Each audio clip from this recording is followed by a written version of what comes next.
Un mot d'écologie dans cette édition. C'est aujourd'hui, ce 20 juillet, la journée africaine de l'écologie. Pouvoir public et organisations de la société civile ont marqué le coup ce vendredi chez nous. Au menu de leur rencontre, les questions de toujours, la gestion des dépotoirs sauvages et l'insalubrité. Comment fédérer les actions? Point d'orgue d'une rencontre avec la presse ce matin. Albertine Yakin.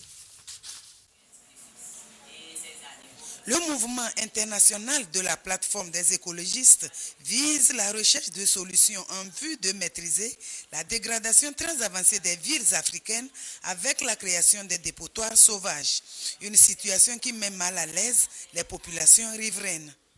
Toutes les villes de l'Afrique sont polluées par les dépotoirs sauvages. Donc c'est une question qui nous porte vraiment à cœur et nous voulons vraiment éradiquer ce phénomène. Tout citoyen donc a le devoir de participer donc au développement du pays. Chaque association va se débattre pour voir qu'est-ce qu'il peut trouver comme moyen financier pour pouvoir arriver à réussir cette activité. Et non seulement ça, nous avons aussi lancé un appel auprès des autorités de la place et de certaines bonnes volontés des entreprises pour qu'ils puissent nous accompagner dans cette activité. Il y a déjà des CDK qui existent. Mais nous allons maintenant former des comités quartiers propres.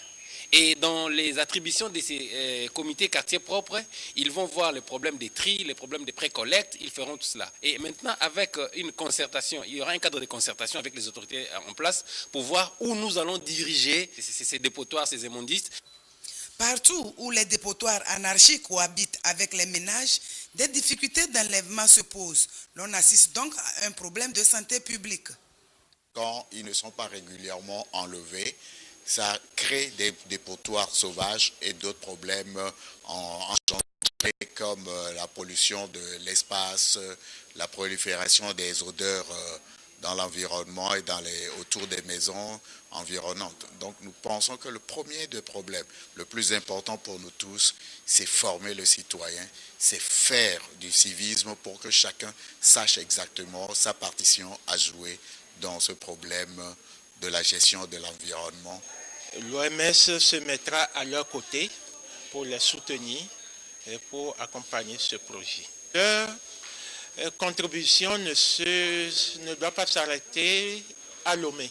Ils doivent également aller vers l'intérieur du pays, faire le même travail. Les dépotoirs anarchiques créent un cadre de vie malsain. Selon les défenseurs de l'environnement, seule la sensibilisation en vue d'amener les citoyens à adopter un comportement civique permet de réduire la destruction de l'écosystème africain. Un mot d'écologie dans cette édition. C'est aujourd'hui, ce 20 juillet, la journée africaine de l'écologie. Pouvoir public et organisations de la société civile ont marqué le coup ce vendredi chez nous. Au menu de leur rencontre, les questions de toujours, la gestion des dépotoirs sauvages et l'insalubrité.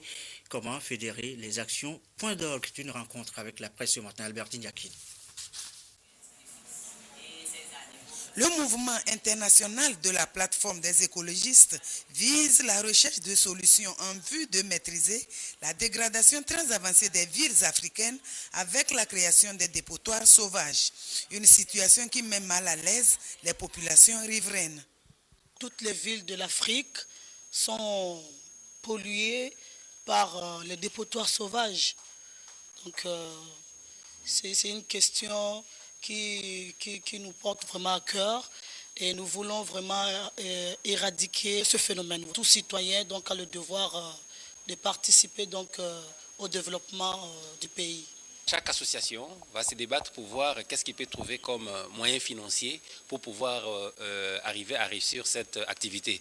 Et non seulement ça, nous avons aussi lancé un appel auprès des autorités de la place et de certaines bonnes volontés des entreprises pour qu'ils puissent nous accompagner dans cette activité. Il y a déjà des CDK qui existent. Mais nous allons maintenant former des comités quartiers propres.